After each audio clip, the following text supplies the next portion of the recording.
What's up, everybody? How's it going? This is the Anicast, and today I'm the host, Kura, with the Minute Channel, and with me are my other two co-hosts. Yo, what's up? Hey, this is Falcon. How's it going, guys? You guys have a good week? Doing alright, How about you?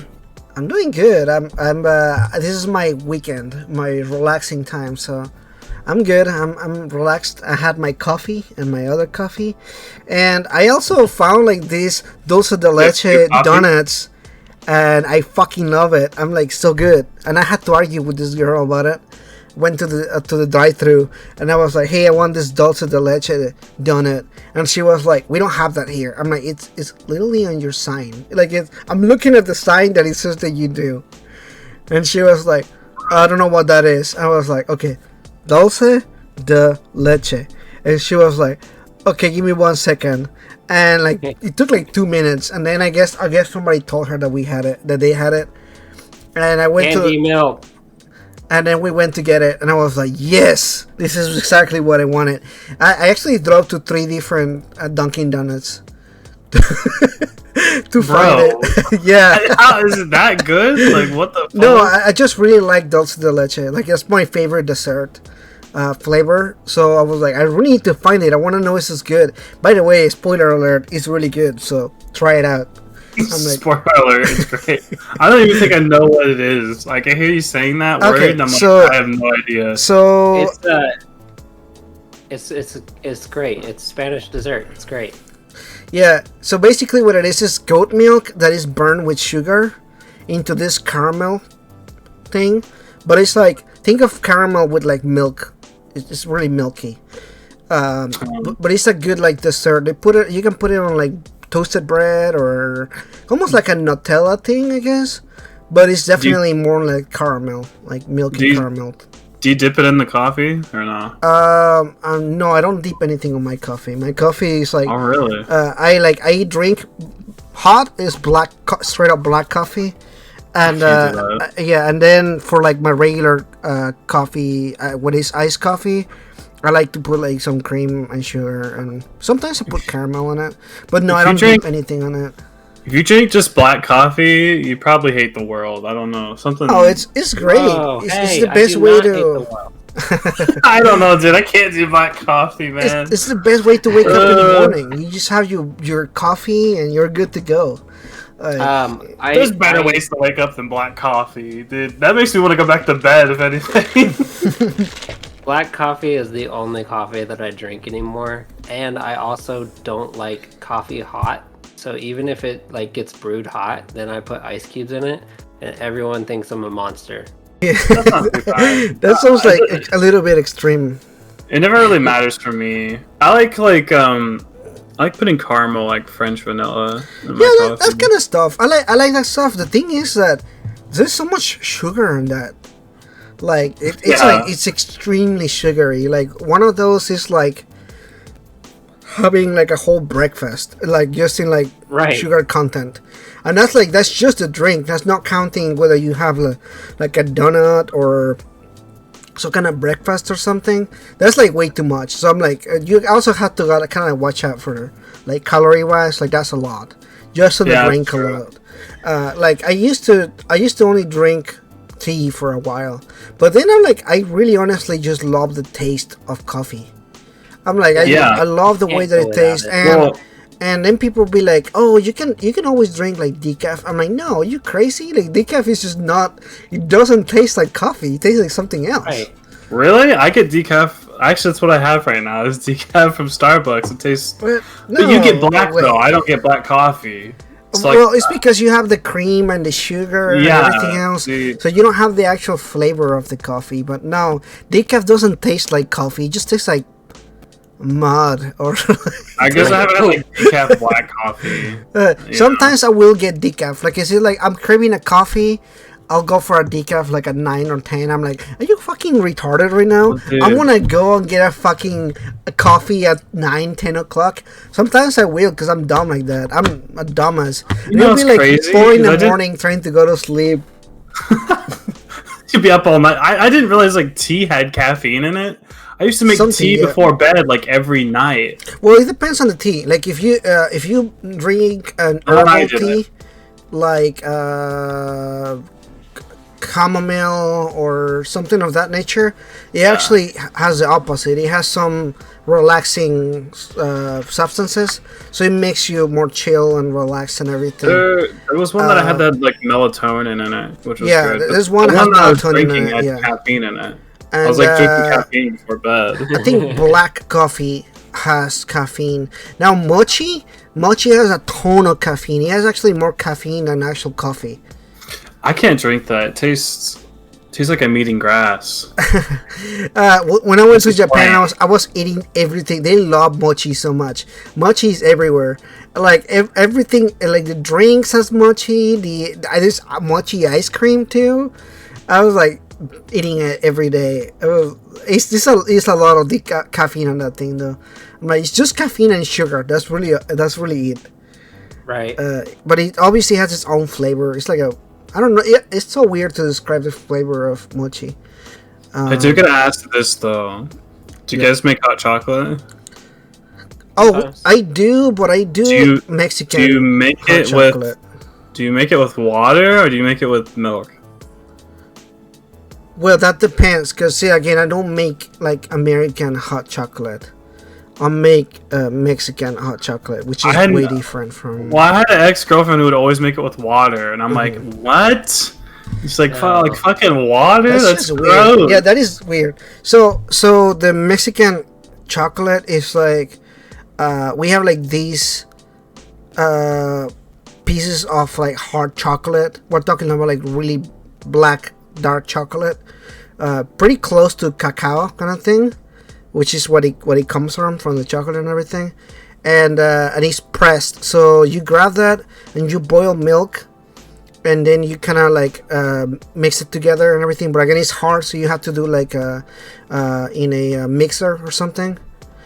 And once it's done, you have to like stir it a lot, and then it comes out and it's super good. Like you once you have Mexican hot chocolate, you will never have American hot chocolate. I had it like once or twice, and I was like, what is this? It's just not good. So what's Spanish about it, though? Like, can't you like? It's the chocolate. The chocolate is different. Because I've seen people make it that way with like milk and the actual like chocolate stuff on the stove before. Yeah. So you have like a powder, right? That's what you guys use, like a powder kind of thing. I mean, I have, but I've also done it like on a stove before. No, but the chocolate itself is a powder, right? That you get. Yeah, usually, but I've done it without it being a powder before. Like that's something like this. Oh wow! That was a fail right there. I sent a picture and. That wasn't that didn't show the picture at all. That just says download. Not like that. No, it doesn't look like that, but it's just like normal chocolate, like chocolate bars. Oh no! So this is what I'm talking about. That thing right there, and then you boil it with the milk, and it's really good. There's like a stirrer that you use and everything. Anyway, that's really good, but it's really close to the actual Mexican chocolate, cacao fruit and everything. So it's bitter. It's really bitter, but when you mix it and everything with the milk, it comes out sweet and everything. It's really good. I love it. But anyway, besides food, what you guys been up to? Playing any games? Watching any shows or anything? Just streaming Kingdom Hearts on PC. That's basically what I've been doing. Which, dude, the original Kingdom Hearts gets me so. Like, I'm so hooked and, like, tuned in, but also at the same time, I'm so mad, because, like, that game, I didn't know this, it was from, like, it's 2002, I think, when that came out, which is so old now, or was it 2006? I can't remember, I think it's 06, maybe, but, like, there's no tracking on the game's chests or anything like that. You don't know how many of them you've gotten. Like, the game, basically, you just go around finding out if you've done everything. There's nothing to actually tell you it, so I was just, like, aimlessly doing that. I ended up doing like a 6-hour stream or something like that. And I went to go use the bathroom and I stayed in Halloween Town by accident. and I got copyright claimed for the Halloween Town theme song.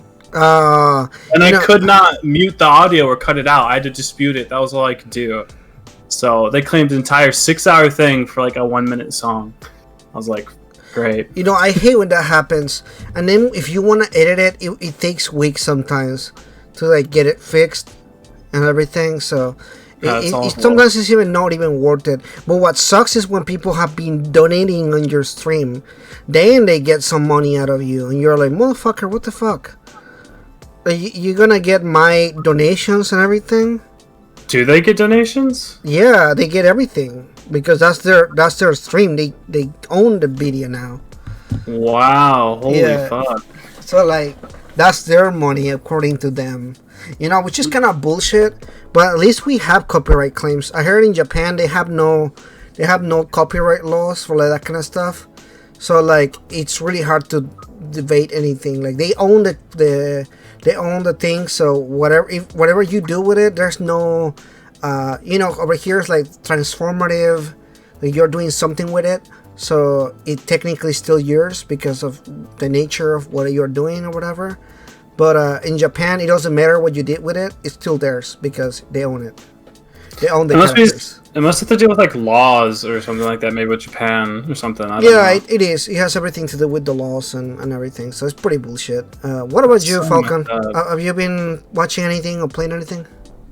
I've just been watching like tons and tons of episodes of The Expanse with my stepdad, and then I've been playing Division 2 because I got it for free. Division 2. Oh, cool. I haven't played those games in a long time. I think I only played like one of them. They sound familiar. I don't know if I remember what that is. I wasn't gonna play it, but I got it for free, so now I'm playing it. I mean, you can't argue with free. Yeah, free is always free, right? It's always cool when it's free. Right. Yeah, I always play those PlayStation Plus games whenever they come out. But sometimes you play them, you're like, man, no wonder this is free. It's pretty fucking shit. Yeah, dude. That usually happens a lot. It's like, no kidding, it's free. Who would even pay for this shit? Yeah, right. And sometimes I'm like, man, that's pretty crazy stuff. Like, I'm like, sometimes they get some really good games. You're like, wow, this is free. But then sometimes they give you like pretty fucking old games too. And I'm like, well, that's kind of bullshit. Like, I don't even want to be given this game. Like, I'm gonna ask for a refund for the time that I spent playing this game. The last game that I feel like that was like decent, that I felt like was a good deal, was the Final Fantasy VII Remake. They had that was a great deal. Yeah, that was a great deal. But like, it was really not even a year old yet. Yeah, right. But that was because of their deal with Square Enix and everything. So that's like a good one, right? But then, and sometimes they'll give you, like, for example, there's one time where they give you the, for example, next month, Mortal Kombat 10. They're gonna give you Mortal Kombat 10, but 11's already been out for like a good chunk. So they don't even give you the newest game. They give you like one or two prior. So you're like, nobody's gonna fucking play this online anymore. Nobody's playing this, right? Or like, there's one time when not a Call of Duty game. What is the other? There's Call of Duty, and then there is what's the other shooter? There is a big one. Destiny? No. It's a Call of Duty kind of like realistic shooter. Battlefield, yeah. They gave like Battlefield 1. Behind. Yeah, they gave Battlefield 1, and there's been like 2 or 3 Battlefields since then. So like, nobody's fucking playing Battlefield 1 anymore. I think Battlefield 1 and Battlefield 5. That's Yeah, but isn't there one online too? Like a free one that they did? They're coming out with a new one's coming out. A new one, but they haven't released it yet. Oh, okay. That's what it is. Yeah, I don't. They gave you the old one. Yeah, they give you the one that people are not playing. No, people are playing that one.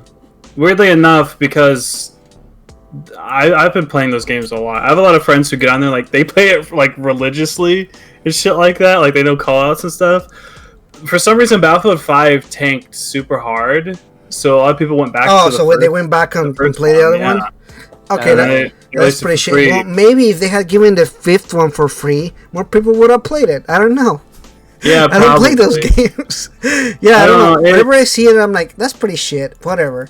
Well, the only game that Yeah, the head studio like of Battlefield 5, like the main dude, like said like a bunch of weird like I don't know, he pushed like a bunch of political agendas and stuff like that, and they people always didn't do. like it, and they just it took them an entire year or two to do because it's like a World War II game. It was just British versus German. Yeah, I remember that. Yeah. Like a whole year, they didn't have the Americans or anything.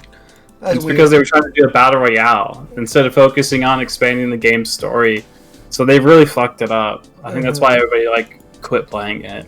Interesting. Makes sense. Yeah, that does make sense. So yeah, it's always crazy whenever you see games do like. Oh, by the way, speaking of these games, they have announced that Titanfall is getting a third game. Yeah, that was a leak on the video, wasn't it? Dude, I'm excited. No, that was just a thing that they said, but the creators, he made a Twitter post the other day, like actually confirming that it is true. They are working on a third one. So I love those games. Awesome. I wonder if they'll do anything with Apex for that. I don't know. Maybe because I know that they brought a bunch of new people with Apex.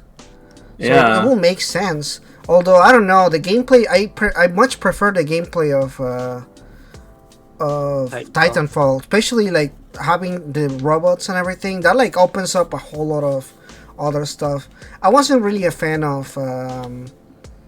I'll be honest, I wasn't really a fan of Apex. I played it for like 5 hours and I was like, I'm done. It's just they took out the aspect that I liked, which is the robot stuff. Yeah, after the first season of Apex, I thought it was alright, but after that it got I don't know, I don't like battle royales in general, but it's like the only one that I'll play. It just became really generic. Like I thought it became like more generic than it needed to be.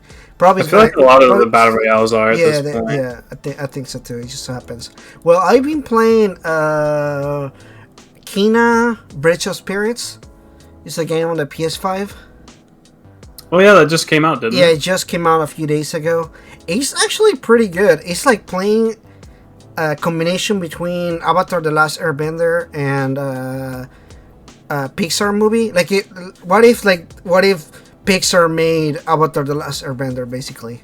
Yeah, I definitely feel like I could see that vibe. Like, the game, the gameplay looks really good. Yeah, it's like hack and slashy, and you get a bow and arrow. Oh, you know what? Kind of like a Legend of Zelda game. You know, like there's puzzle solving, and you go to these dungeons, and then you fight these wooden creatures and everything.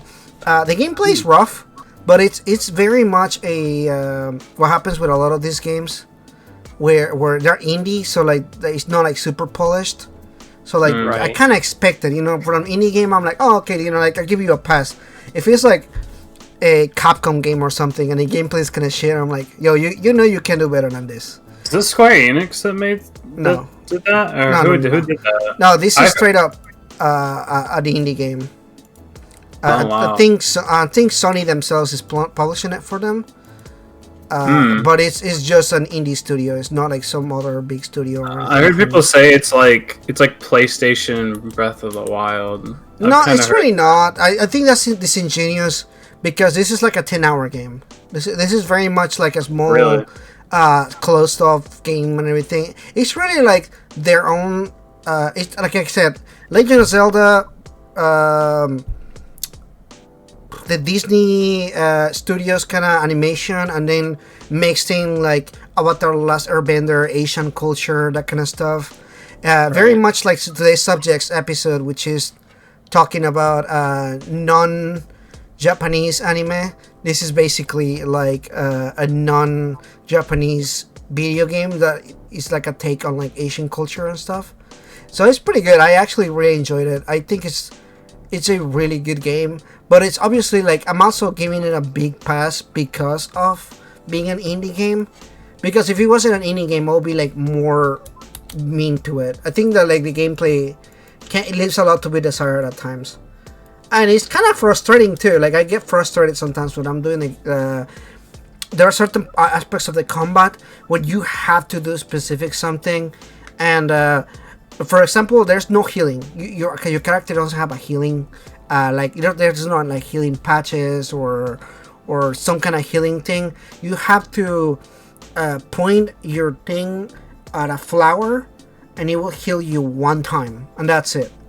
So like if you're fighting a boss battle, and you get one chance. Yeah, you get one health to regenerate, and that's it. And the fights are pretty fucking hard. Like some of them are really hard.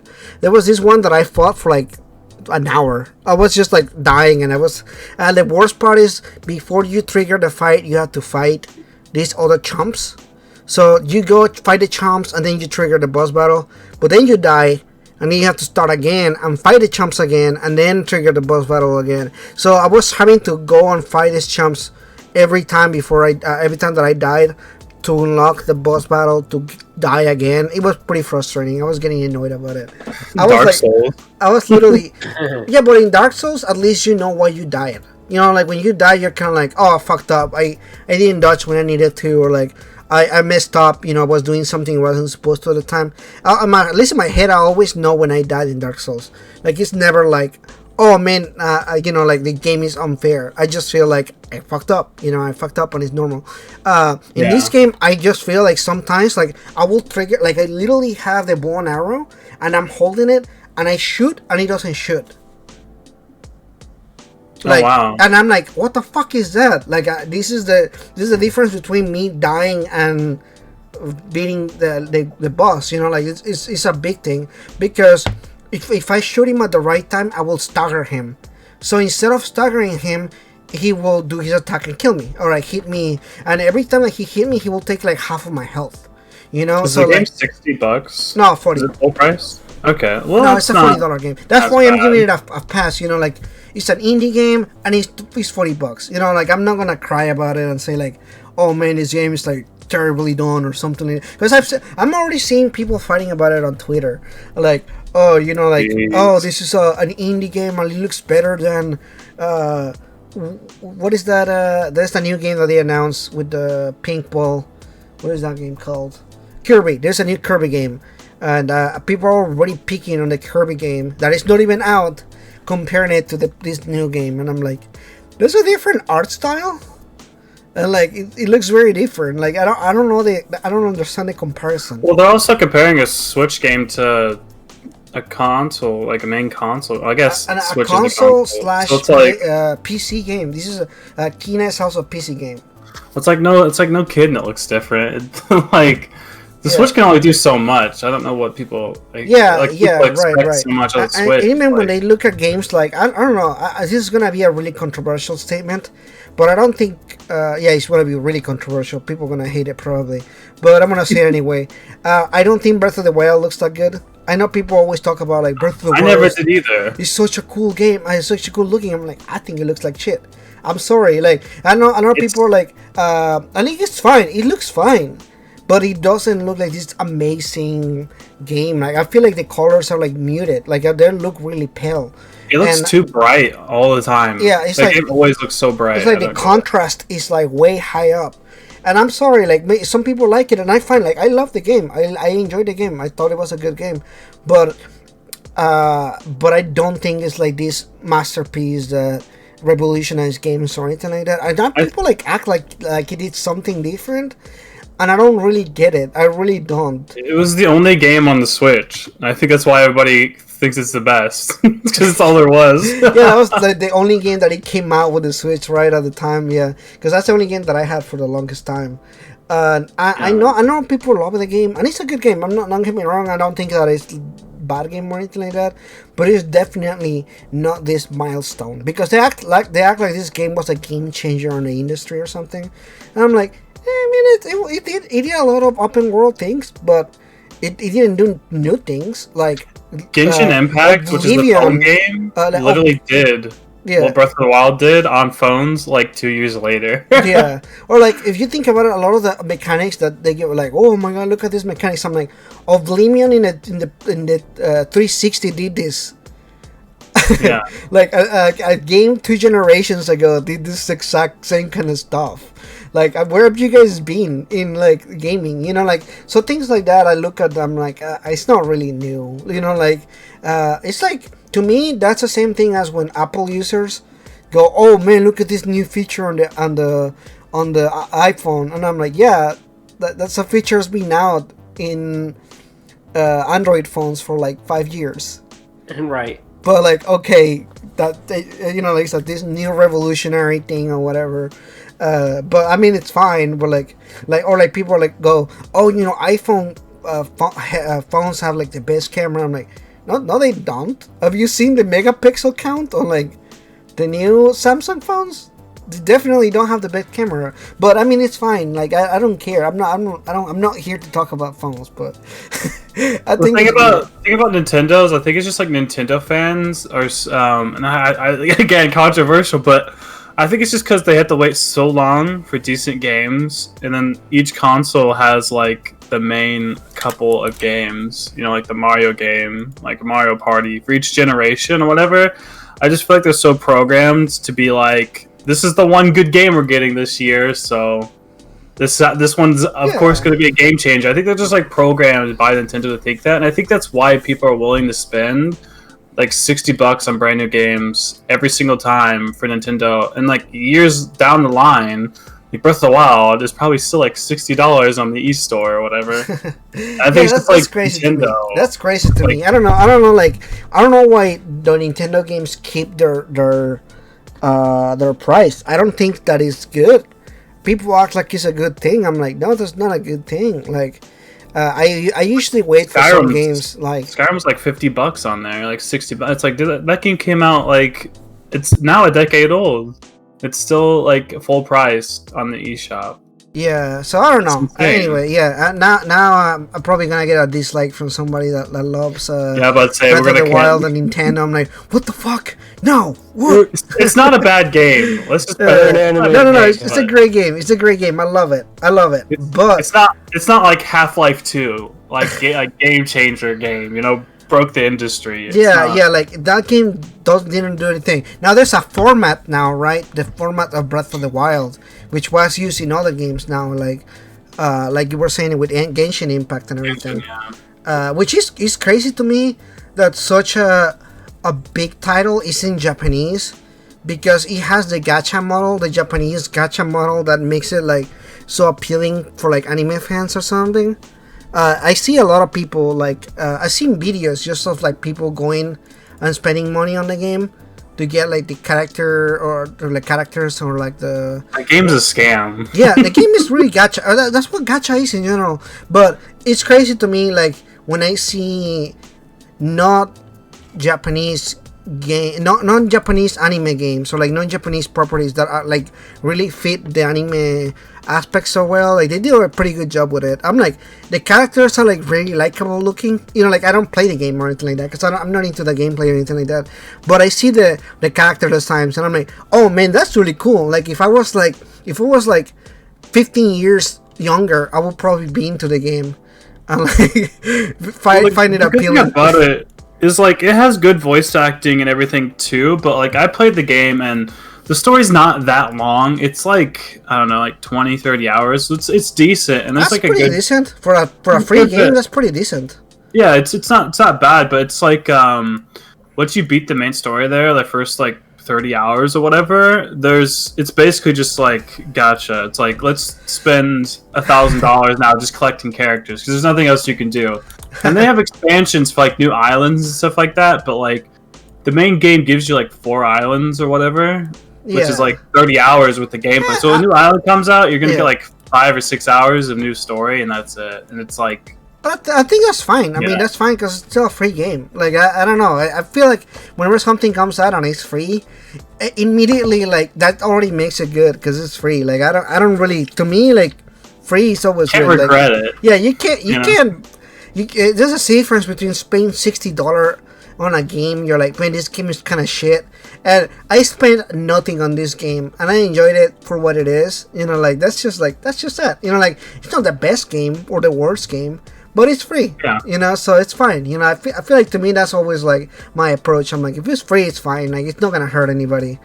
And like, the whole gacha thing is so crazy. Like I never spent any money on that. I think the only thing that I spent money on was Pokemon Go. Yeah, I think same. I had to like increase the amount of Pokemon I can have or something like that. Like that. That is so much bullshit though, because you will lose. You're like, I'm trying to catch this Pokemon, and I had to buy Pokeballs because I have no Pokeballs.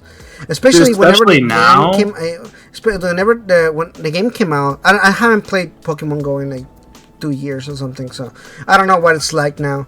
But whenever we played, I remember me and Falcon, we used to go around just to get Pokeballs, because like there wasn't even any places with like with the where he lives, for example. There's nothing there's like not even a single place to within walking distance to like to get the Pokeballs, right?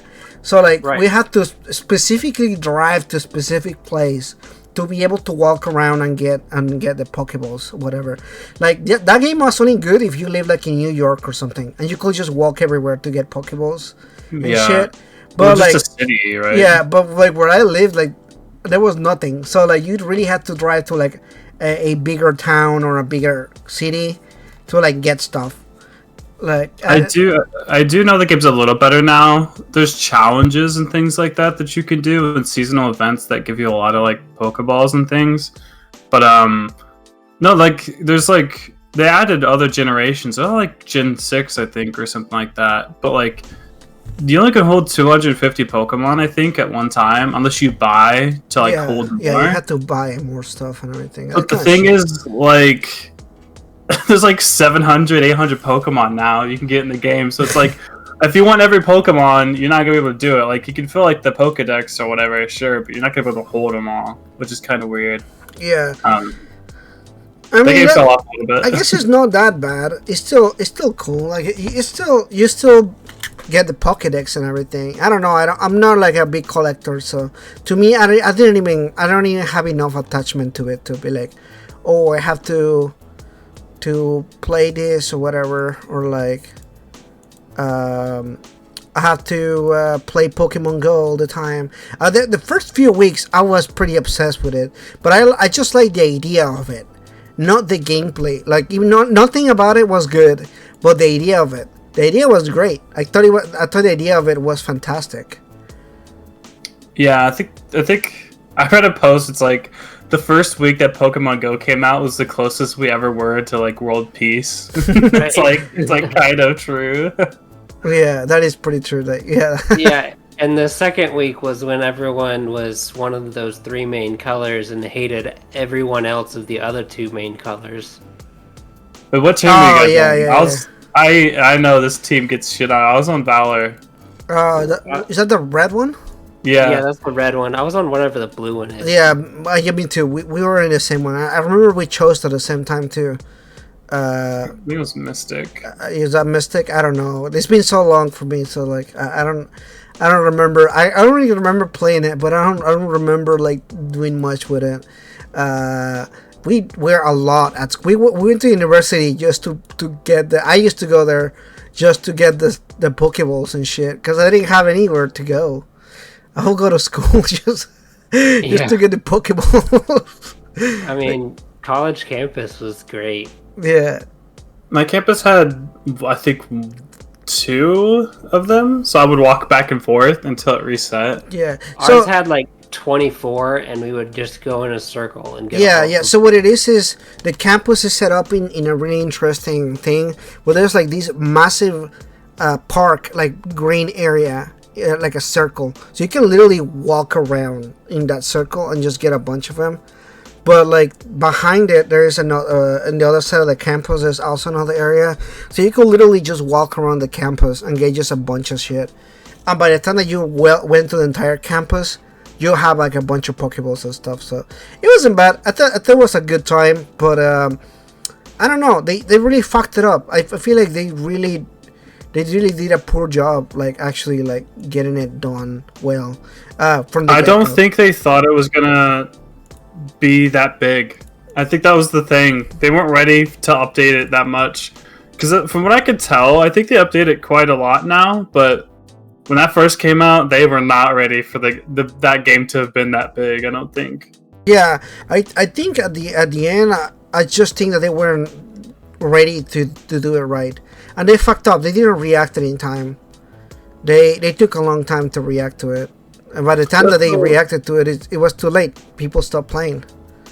They also said like there'd be trading and stuff like that when the game like was soon to have come out, like not long after that, and it just never did though. It took so long. Yeah, like I just wanted to have like battles with my friends and trading and shit like that, and none of that was implemented until like way later. I think the team was just not. It was just too small at that point or whatever. Yeah. I don't know. Well, they messed up, but it's okay. It's not my business. So I'm not worried about it. But it could have been a cool thing. It could have been pretty cool. That's a little disappointing, but anyway. But going back to what I was trying to segue into, which is non-Japanese anime. I tried to segue like 3 times, so we kept going off topic, and I'm like, man, I'm trying to get back into it. From my perspective, you were going off topic and then segueing and then going right back off. Yeah, I'm just bad at it, okay? But I had the perfect segues, and then I'm like, I go off topic, and I'm like, holy fucking shit, can you stop? Anime. That's why we made a podcast. Because of how much we do that, I think. I don't know, but it's already been 36 minutes, and we haven't even started the topic. Anime. Anyway, so last podcast was just podcast number 2. Of course, we talked a little bit about Avatar: The Last Airbender and some other show. I don't remember what show we were talking about. And I was like, Link Click, the Chinese. Oh yeah, the Chinese one. Yeah, Link Click. Yeah. Falcon, have you watched that show? I have not. It's on my list though. Yeah, that one's really good. And while I was thinking about it, I was like, man, there's been a lot of good non-Japanese anime. I don't know. There's some that I will consider, but this is like a heavy discussed topic, right? Like, what makes an anime, or like what makes an anime, or like what makes it like feel like an anime. And I think it's always hard to well, which ones do follow, which one don't, because in general, for example, anime in Japan, everything is anime. Like SpongeBob is anime, you know, like to a Westerner, we consider things like only Japanese animation as anime, but in Japan, everything is anime. Like anything that is an animation is anime. That's just what the word means, you know. It just means exactly for animation. So right, exactly. So like it's like while we over here like debating about it, I don't think it's ever been a point of discussion on like what anime is or anything. Right. But like it's just animation. It's just that's what it is. So like it's interesting to have this conversation as far as like what anime is, well, like actually is or whatever. But I remember growing up, there was this show that I felt like it fit like the anime's thing. I don't know if you guys remember this show called Code Lyoko. Oh my god, I was thinking about the show. I was gonna say it. Yeah, I was like, they probably don't know what that is. Yeah, it's like this French anime. It's like it's French. And I remember watching it. It's French. Yeah, it's. Yeah. I think they also work on this other show called something about what the fuck is it called? I forgot now. It's like a Miraculous Ladybug. Have you guys seen that? That's or heard of it? Yeah, that's them.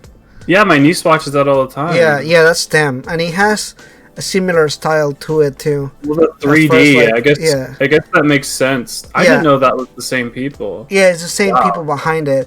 But I always thought about it. I was like, man, that reminds me a lot of the other like anime that I watch and everything. You know, like growing up, you don't really think about it too much. You just watch shows. You don't really care whether it's anime or not. Code Lyoko was something else though, because it would go from like 2D anime look and then to 3D, which always blew my mind like as a kid. And I think for like a short period of time, like when Netflix first started getting big, I binge watched the entire thing, and I'm pretty sure the like real ending to Code Lyoko isn't in its anime. You have to like, it's like a book or something. That's how they finished it off. Oh, really? Why is that? I'm not sure. Or it was like a concert or something. I can't remember. I swear it's something really strange where it's not in the anime at all. You have to like go watch like I can't. Or it's like a play or something. It's really weird. They went really avant-garde with the ending of it for some reason. Interesting. I'm not sure why. I might have to look that up. But yeah, Code Lyoko was... I'm surprised you even said that. I just figured nobody knew about that, to be honest with you. Yeah, I used to watch that all the time. It was one of the shows that I loved a lot. Yeah. Code Lyoko Evolution. That's what the ending is. It's live action. Oh, it's the live action? That's weird. That's really weird. That's how it ends. It's really weird, man. I don't know why, but yeah. Yeah, so that's was like years later. That's cool, but that's also like very different type of animation. Because nowadays, Crunchyroll makes a lot of anime, but they are not particularly Japanese. For example, have you guys seen God of High School? I have not seen that one. I've heard of it. Have you heard of it? So I've that's heard Korean. of it too, yeah. Korean's getting big, isn't it? I mean, even Avatar: The Last Airbender, the animation studio is Korean. I was about to say that the same studio that made Avatar: The Last Airbender, they're Korean, but they also made Castlevania. They do a lot of productions like that. They did something. What was it? There's a lot of the anime that is on Netflix. It's not really Japanese. I'm trying to think. There's another one. Dora. Have you seen the Dora anime that they did? I've not. Yeah, it also looks 100% anime, but it's not. It's something else. And I'm like, it's still really good. But they did a bunch of them. Tower of God is also not Japanese. Oh yeah. Is it Korean? I think it's Korean. I don't know. It may be Chinese too. I don't know. I think it's Korean. Isn't manhwa? Isn't that Korean? Manhwa, yeah. But well, the thing is that Chinese also call their comics manhwa. It's interesting. Yeah. It's interesting that anime works for a lot of that. Yeah. Right. Animation, but for some reason, if it's in like physical paper form, it has different names. That's interesting. Like in America, I think it would like. They call it visual novels. Well, they did do that because I feel like when you call it a manga, it almost comes with like this stereotypical connotation to it. Well, not just that, but like my school just didn't even call them manga because my school had a small section for stuff like that. Yeah. Weirdly enough, it had the Kingdom Hearts manga there. I don't know why, but they didn't call it manga. They called them visual novels. Yeah, I think it's because it's a broader term. Like, I think manga. A visual novel will be like the same thing as calling animation. Like it's everything, right? Comics fit under that. Or like big comic compilation. For example, there was these. This is absolutely not anime, but related. But there is this one called. Oh man, it's by Marvel. It's the Runaways. I'm trying to pull it up for you guys. The Runaways is this comic book. It's based on the Marvel universe, but it's about this group of teenagers that find out that their parents are supervillains. Right. And they're like, oh, we gotta. They don't want to be supervillains. They want to just be themselves. But they also find like other secrets about their parents and like crazy shit they're doing, and they run away. So literally, the Runaways.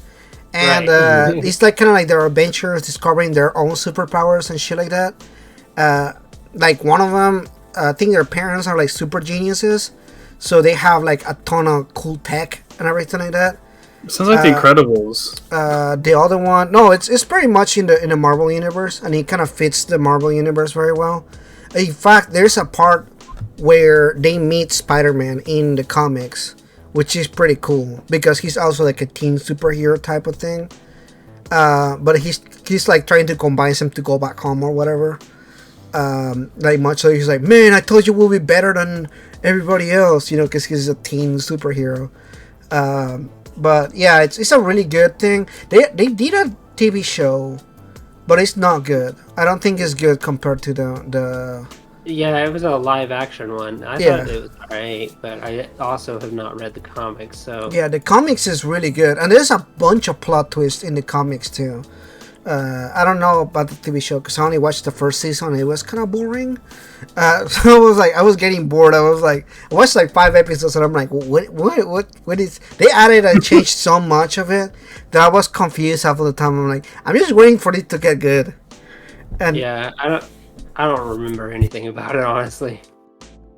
It's a way, but that was like one of the first times when, like you were saying, right, saying that when I saw graphic novel, and I was like, this is a graphic novel. It feels more than a this feels more than a comic book, you know, because it's a more centric story. It has like really significant characters. You have character arcs and everything. Because one thing about comics is that what's one of my issues with comics in general, it's the fact that comics sometimes feels like there's either too much happening or like there's no serialization to it. Like there's serialization in certain issues, but in the overall arcing storylines, it feels like almost like a cartoon where like one episode has nothing to do with the next episode. Does that make sense?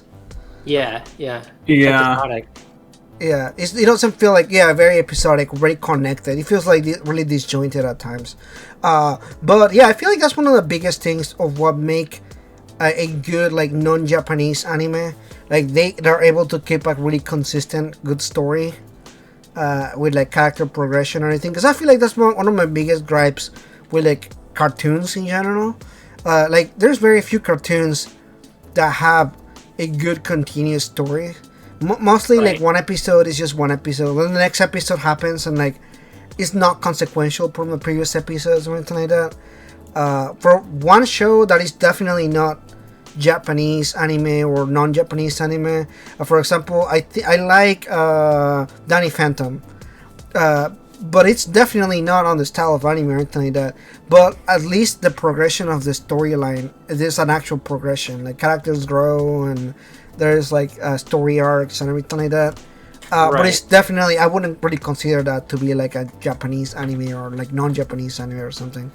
I would say Danny Phantom's kind of like in the middle of being completely episodic and having arcs as well. Like it does a little bit of both. Yeah. But you could definitely enjoy it if you watched episode 17 and then episode 40. Right, yeah. It also looks less cartoony because it uses like realistic proportions or whatever. They don't like most cartoons. They have like the 4 fingers or whatever, right? This one they have like 5. Like they make a full fist. And everything. Right. Like, some of them look really crazy. Some of the cartoons you look at them, you're like, what the fuck happened here? Like this is just like way out of whack. I remember my friend. I'm not dissing on cartoons or anything. I just not really into the art style of it. But Justin, one of my friends, he's very much into. Man, what the fuck is that? Let me turn around 1 second.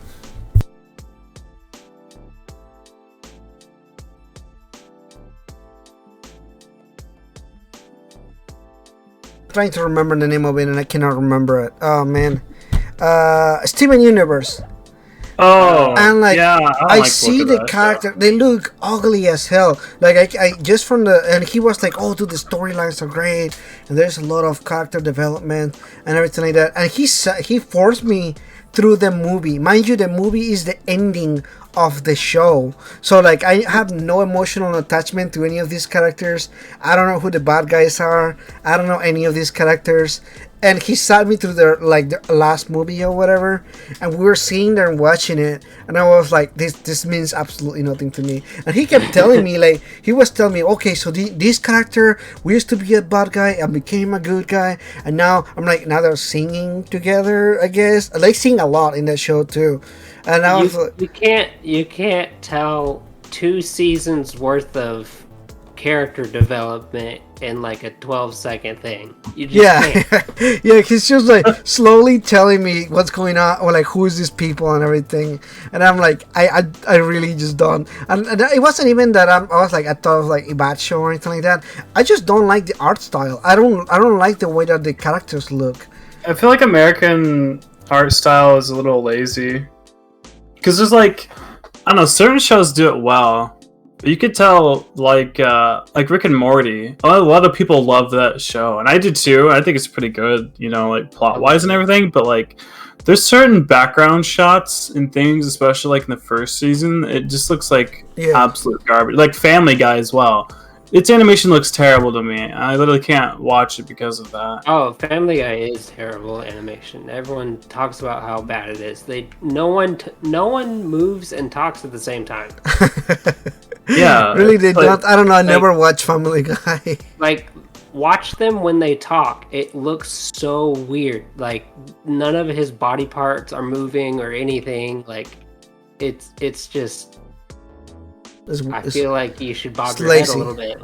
I think Americans are just like programmed to think animation looks like shit, and they just don't know how good it could look. It's like you kind of said, like the stigma behind it all. Like you can't watch anime because like you're gonna be a weeb if you do, but if you watch it, it's this animation's so much better. Right? Yeah. But they'll watch Family Guy just fine, which is like. That is, but also I want to clear up to the people that are listening. We're not saying the anime is perfect, because the anime also has like their own character design that look whack as fuck. Like you look at like Dragon Ball, for example, or like what is that? Digimon, Pokemon, or like those like really popular ones. Like they have like crazy hairs and like they're like we're talking about the proportions. Like the proportions are also weird as shit. Or like look at the romance, the like shoujo anime. A lot of them, like the guys are like 7 feet tall, and like their torso has like a 10-pack or some shit. It's like really disproportional and really funny. It depends on your audience, I guess, right? Yeah. Like just like as a kid when I saw Dragon Ball, I'm like, this shit's the best. Right. Now that I'm older, I'm like, I can kind of get why the proportions. Like Yu-Gi-Oh! Like Yu-Gi-Oh! Is like 5 feet tall, but then when he turns into Jami Yugi, he's like 6 feet tall and like more fit looking, and like that's about hair that doesn't make sense. Yugi's hair is so weird. It's like gold, black, and has red in it at certain points. It's like that's not his natural hair, right? Like what is happening? Yeah, what is going on right there? Yeah, so like sure, we can also recognize that there's like a lot of that going on in anime, but I think it's also like part of like what makes anime so whack sometimes, that I enjoy that because it's so like it's really out of hand. Like sometimes like you see it and you're like, man, this is so crazy. I like the way that it is crazy, which is a different approach. I don't know, I feel like it's more of an artistic choice sometimes, and it may be for cartoons too, but I never found like the appeal of them. Like a lot of people have been telling me to watch that show about the horse that talks. BoJack Horseman. Yeah. And I fucking hate talking animals in anything. I hate talking animals. Like, like every time the animals talk in any TV show, even anime. Like there's this one about the Beast. What is it called, babe? You like that show? Beastars, yeah. Stars. And I'm like, what the hell? Is so fucking crazy looking. The wolf looks cool, but the fact that they look like human animals, like they have like human proportions, but they're animals with faces and they talk and everything, it like freaks me out every time. That I don't like anything where animals are talking. They just freaks me out. It looks weird. Did talking animals beat you up as a child? Yeah, no, but they gave me nightmares. Like talking animals, really? Like you look at the Muppets, and you're like, what the fuck? It's like I like the Muppets. Yeah, like I don't anything that is like I said, talking animals or anything like that. I'm like, I don't want to watch it. What really fucked me up as a kid, which I like it a lot now. I think because of this was claymation. Claymation always looks scary. Not even like scary claymation. You know what claymation is? No. Like The Nightmare Before Christmas. Yeah. Like, but they use clay to like. Oh. Yeah. Okay. Like stop motion. Yeah, that's what claymation is. Specifically with clay. Oh, okay. Yeah. Like, there's one show about this penguin, right? There's a show about a penguin. There might be one, I don't know. Pingu, I think it's called. It's literally a show about a clay penguin, and they just do noises. They don't talk. That's weird. Yeah, it's let me show you guys. Pingu, I think it's called. No, don't show us. Don't show you guys. I don't know, he's talking about how it looks creepy, and I'm like, Yeah. yeah. But I think that's why I love it so much now. Like It's like Coraline. Fear Rising, have nightmares. Well, I like Show it you now. I guys probably the want to see penguin. it. Yeah, look at the picture. Let's show you guys. Yeah, I've seen the memes of that. I started doing claymation stuff recently. Ah, 'Cause really? I got like really inspired by it. I was like, I kind of want to try this out. Anyway, I was like, where do I post I this always shit? thought, That's what I I always posted thought on the TikTok. style was cool, like The Nightmare Before Christmas, or Yeah. what is that other movie that is also like that? Well, a lot of the Chicken Run. Chicken Run also like that too. Wallace and Gromit. Yeah, Coraline's also like that. Coraline is also like that. Corpse Bride. Corpse Bride, yeah, yeah. But that's the style is good. That's the whole thing is, although it looks a little weird, the art style and like everything about it, it makes it like good, like at least appealing to me. I don't know. Yeah. At least it's appealing in some sort. As a kid, it used to scare me, but now like that I'm older, I really love it now. Yeah, that's cool. Yeah, It's yeah. interesting. There's a lot when you look at something, you're like, wow, the animation or like the style of it is cool. Like the Avatar, that's one thing that I always liked about Avatar: The Last Airbender. Like the style of it is super cool. Like I love like the concept behind it, but also just the animation and the style of it. Like very different like Asian cultures and everything. I just thought that it was a cool. Like the world building and everything, not even just like the elements and the story, just like the fact that you look at all these cities and all these countries, and like every culture has like a different way like they dress, and like the buildings look different and everything. Right. Like whenever you go to the Fire Nation, for example, it looks very much different from the Earth nations. Like they're all like completely Japan, right? different. It's like Fire Nation Japan. Europe is kind of like the Earth Nation, and then like I think like China, like Buddhist monks is like their airbenders, I guess. Well, and, like native people. Pretty is sure water. Japan is supposed to be Fire Nation. Earth Nation is China, which not to be confused with the monks, which are not. Well, that's a. I don't even want to go there, but that's. There's a lot of geography history behind that they're still fighting it, but the country / not country owned by China.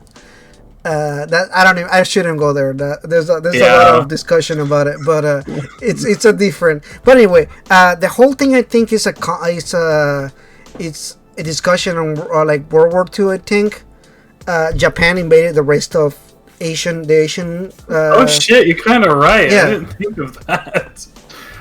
And so like that's what the concept of it is.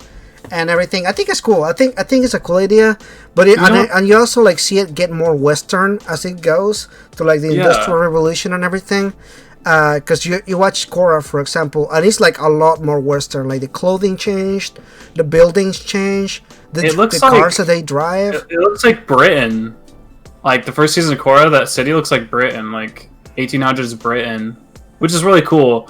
Another good thing about, except for the last season, because they got rushed to cut the show off, this show has really good pacing. It never feels boring. Yeah. Certain parts can be, but like there's enough action happening. Like those episodes feel a lot longer than they actually are, but the pacing's so good. You feel satisfied. Like I hate certain shows where it's like a whole episode's just like kind of nothing. Like we've talked about filler before, but that show doesn't seem like it has like any filler, and if there is any filler-ish spots, but it's also what Falcon was saying earlier, that the show does, which is kind of like similar to Danny Phantom, where like you can watch episode 5 or 6 and then watch episode 10. You're like, you still like, they're still traveling, especially the earlier seasons where they're just traveling around. It very much like it's episodic, but also like you can also just watch any episode and still enjoy it as a small thing.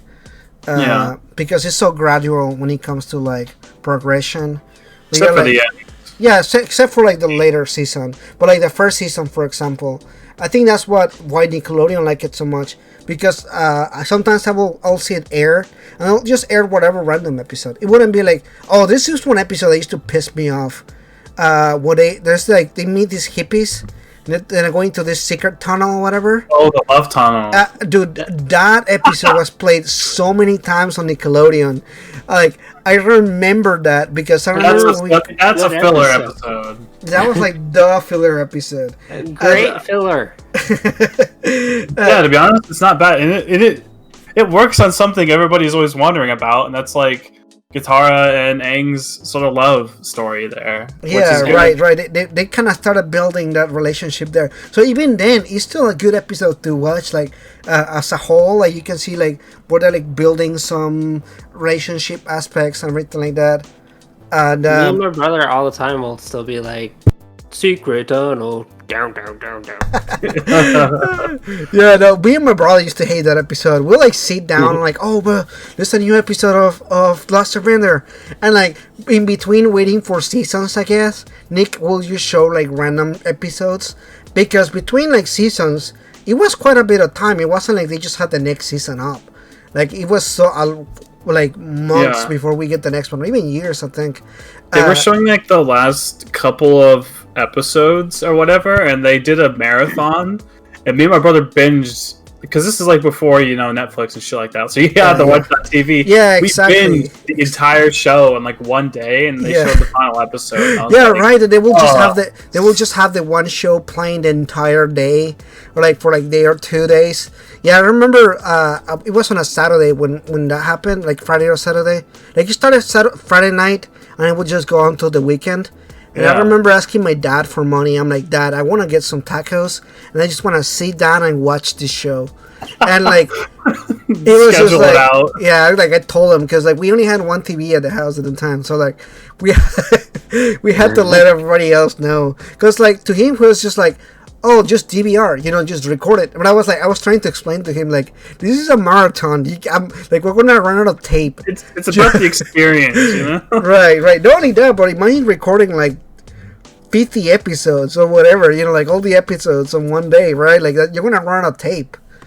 There's always, especially like those first DVRs, they could not hold a lot. Yeah, exactly. It will hold maybe like an hour or two, but not 10 or 20. So like that's crazy. So yeah, like I remember sitting down and like watching whenever the new ones will come out and everything. That show was good.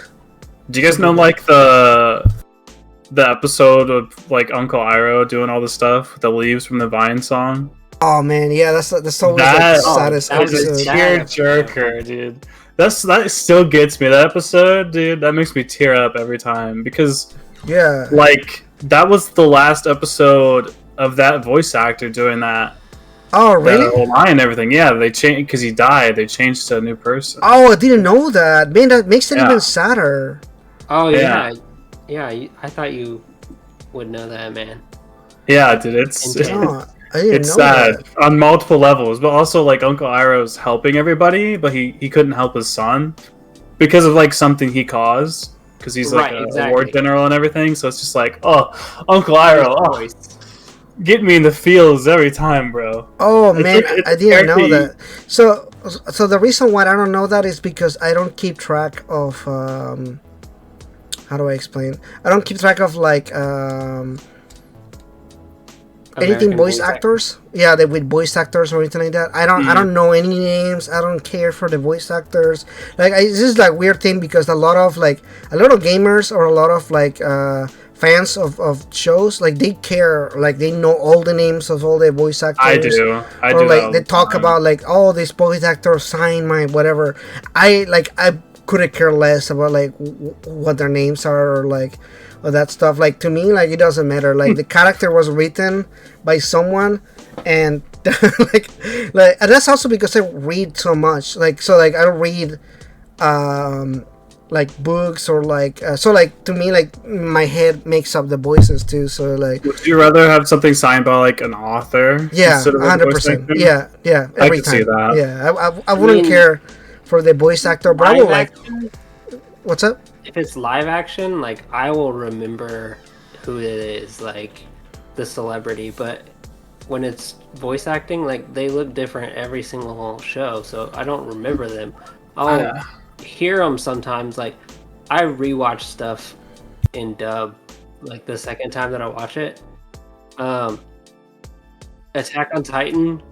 I was just recently watching that, and then I started watching Black Clover, and I was like, oh, hey, the Wizard King and Reiner are voiced by the same dude. I have no idea who the dude is, though. Oh, yeah. Yeah, I mean, that happens with me, too. Like, I'll recognize a voice and be like, wait a minute, that seems familiar.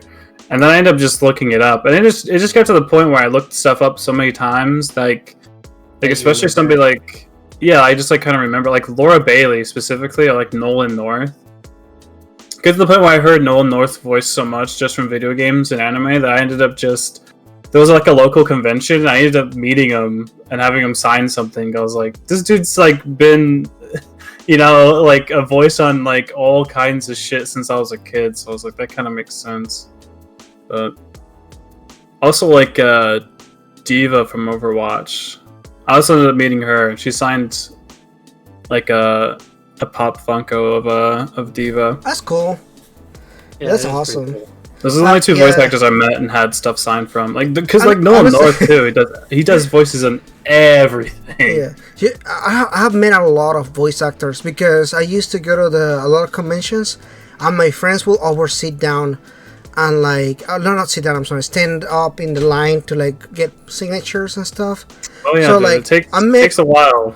Yeah, like I met Troy Baker or like the voice actress for Asuka in Evangelion. Like I've met a lot of voice actors over the years, but I never bothered even getting any like signatures or anything because I don't care. Like, like, and I met some big ones. Like what Yuri Lowenthal, the Spider-Man voice actor. You know who I'm talking about? He also voice acted Yosuke in Persona 4. Oh, the guy who does Sasuke's voice? No, not Sasuke. Yosuke. In Persona 3? Persona 4? Yeah, he also does Sasuke's voice, I'm pretty sure. Oh, does he really? I don't know. Yeah. This is exactly what I'm talking about. He's a protagonist, his voice in P3 also. Mm-hmm, yeah. Yeah, him. Yeah. I met him too. Like, I felt like I met a bunch, but like I never bothered getting any signatures. I don't care like for that. I know all kinds of shit, like Laura Bailey specifically too, and like a lot of the voice actors, I just know all kinds of shit they're from. I'll hear it and be like, I just think of a different character entirely when I see that, which can sometimes be bad for the experience, but yeah, I guess I can see why, because he will really take you out of the like immersion of the show or whatever. If like you're listening to the same guy. I also wanted to be a voice actor too. But there's also voice actors that can do different type of voices. But like you hear Troy Baker, and as soon as you hear him talk, he sounds the same. Like I know he's very popular, but like I hear him every time, and I'm like, this sounds exactly the same in all the shows that I see him. So like to me, like I'm like, okay, yeah, he's a really big one. I don't think he does anime anymore. I think he's only been doing like movies and video games now. But he's even voice acted in some of that. I don't know. He's too big for that now. Yeah, he's too big for that now. Troy Baker kind of rubbed me in the wrong way, because I don't know if you've seen the game. I can't remember which one it is. It's Tales of... I can't remember which one. He's in one of the Tales games. I want to say Vesperia, which I think it's that one. It's one of the big ones. They remastered the game, and apparently, like, in Japan, they remastered it. They had the voice actor for him and everything. They added in new lines and everything. And it was supposed to be Troy Baker, to come back and do it. But what they ended up doing is they just had somebody else try to talk like Troy Baker during the new lines, but they kept the old ones still. So like every time there's a new line, it just sounds so bad. And apparently they didn't have the money just to pay for Troy Baker to come back and do it. But it's funny because also Borderlands 3, there's a character that Troy Baker had in like one of their earlier games. Because like it took so long for them to make Borderlands 3. Troy Baker, again, they didn't have the money to get him. There's like multiple roles where he doesn't reprise them because he's just too big now. Yeah, that's so weird. That to me is kind of fucked that's up. Funny. Yeah. I was just like, Troy Baker, I thought you were better than that. But I mean, I get it, but on the other hand, you have the opposite, where like, for example, I know you've seen the Mario thing. Have you seen that? So they're gonna do a Mario movie, and you look at the Mario movie, and they only hire like big actor names, and I'm like, oh man, but can they voice act? Like I never heard of someone voice acted. How is Seth Rogen going to be Donkey Kong? You can hear Seth Rogen and know exactly it's like Seth Rogen. He cannot do any voices. There's no way. Like there are some that I'm like, oh, that's cool. Like for example, Jack Black is gonna be Bowser, and I'm like, dude, he can do voice acting. He's done a lot of voice acting. And he's very expressive. Yeah. I mean, he did Kung Fu Panda, right? Impressive. Yeah, but then you listen, you see Chris Pratt as Mario, and you're like, what the fuck is like? I had to listen to that now. That makes me wonder: is he gonna do like an Italian voice, or is he just gonna be like, I'm Chris Pratt as Mario? Or is he going to do like a voice? I wonder what they're going to do for that. Yeah, like I think they really just saw like, oh, he's really liked, like people like him, right? So like they have to use like big names or whatever. Because I remember back in the day, as I listened to an interview with what's his name, Genie. The voice actor for Robin Williams. Yeah. Oh, yeah, he did an interview where he was talking about how he didn't want to sign for the role because he was worried that Disney was going to use his name as kind of like oh look, we have Robin Williams, and that was the time where he was like really big. So he was worried to be used as an advertisement tool, which he ended up being. So like that was like the whole like he was like worried about it. He was like, oh, because I could be taking the job of voice actors for something like this. And I think nowadays looking back in retrospective, you see that that's what a lot of the Disney things are now. Like they even if it's not a good voice actor, they'll pick a big name because that's like a tool of advertisement. Oh look, we got Star-Lord as Mario, Yeah, you can totally tell that happens. Yeah, and all the Kingdom Hearts voice actors aren't the actual ones who did the movies. They're too big for that. Because they're too big for that, exactly. So like you look at that and you're like, man, that's kind of whack. Like it really is. But also like looking at a movie star do a voice acting, they have to be good at it before I can like. I don't know. There's some that I'm like, but are they good at it? Like, are they going to do a good job at it? I don't care much about the name, but I care about like the work behind it. I think the only thing that I seen Chris Pratt do was Onward, that Disney movie. Have you guys seen it? I've never seen that. Wasn't he the Lego Man? Was he the Lego Man? I think so. The Lego Man. Yeah, in the Lego movie. He might have been. I don't know. Oh yeah, he was Emmett. Yeah, I didn't know that. I mean, I don't know. He sounds like him though. He sounds like himself. I don't think. He does sound exactly like himself. And on Onward, he also sounds like himself. So, so like I don't know. Now that in retrospect thinking about it, yeah, he sounded like himself. You're really worried about Mario. Yeah, in fact, in Onward, the character acts like him. Like he acts like Chris Pratt, in the other movies, like in Star-Lord. You're like very playful and that kind of stuff. So like now I'm kind of thinking about it. I'm like, oh man. Now you're really worried. Yeah, is it really Mario though? If it doesn't have like the voice, you know what I mean? That makes it I don't know. It's so strange. Chris Pratt. Like I don't know if he could do an Italian accent. He need to do an Italian accent. I don't know. I guess I'm wondering about that too. They should have just picked the original voice actor. He's still alive, right? Yeah, he's still alive. He apparently they said he's gonna make a cameo in the movie, but it's I don't know. Maybe he should have been Mario. Did they say that? Because he posted a thing on Twitter saying that he will be interested if anybody talked to him. So that makes me feel like nobody even approached him about it. I remember seeing in the thing he said he had a cameo. I saw that, but then on Twitter he was saying that he was interested if they approached him. What the hell? That's so weird. I don't think they even approached him. They were I guess they just assumed that. or either that, or they were gonna take pre-recorded lines from a game, and just use them somewhere. You know what I'm talking about? Oh, they'll just take like the audio from it and just use it in the movie. Yeah. That'd be so weird, though. I don't know. That makes me wonder what the cameo is gonna be. Right. Yeah. I wonder too, but I don't know. It's kind of whack with this thing sometimes, because they do screw up people. I think voice actors and that kind of stuff. I feel bad sometimes. You think to me like, man, that's kind of shit. I feel bad now for them. Yeah, well, it's also like a hard business too, because there's only so many things that are out there that you have to voice act for, and there's not, and also like how well you get paid. Because from what I hear, like unless you land a big show, you're not going to get paid well. Because I think Sean Schemmel, the guy who did Goku's voice, whenever Goku I believe it's during like the Frieza arc or whatever, whenever he's still on Earth, but everybody leaves and goes to like Namek and everything else.